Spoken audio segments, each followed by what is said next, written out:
Prime Minister Roivas, please just outline for me first what happens now. What are the next steps? Well, we today agreed on a roadmap, if I can put it this way.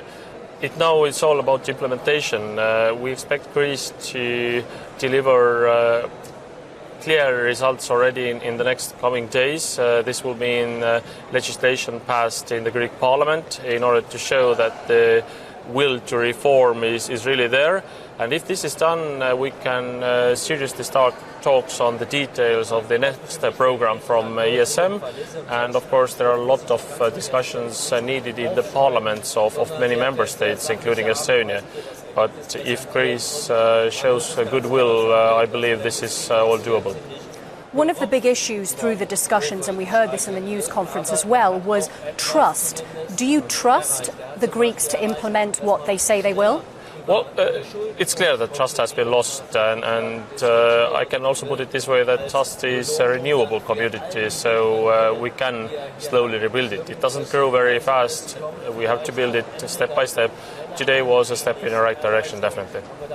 I understand that this fund that has been set up, part of it will go towards recapitalising Greek banks. Talk to me a bit about what else, if anything, is going to be done in the coming days and weeks to help with Greece's banking sector. Well, I think the liquidity issues are up to ECB to explain, and this is their decisions. This is not something I can comment. But there is a need for financial support in terms of recapitalization, and we see a potential for the banks being privatized, as many other state-owned companies and assets. This will give not only additional money to cut the debt, but this will also give better possibilities for economy to grow. Many countries who have privatized have done it not only because of the money that is from the selling, but they have done it so that private owners take better care of the properties. But talking about the ECB, how might this impact on the meeting it's having on emergency liquidity assistance today? Well, it's very, very difficult for me to comment that. Mario Draghi was with us every hour, every second, so he will have the decisions ahead, and I can't be... Anything about what he said? Well, I can't comment that.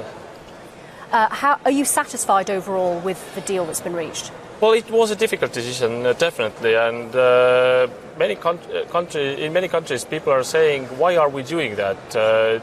Do we still need to continue with that? But we have to understand that keeping Greece in is the best solution for everybody, not only Greece, who has very bad consequences if they went inside Eurozone, but also for other European countries. It's important to have Eurozone as a whole, and it takes now a lot of effort to make it happen. We took today a step forward.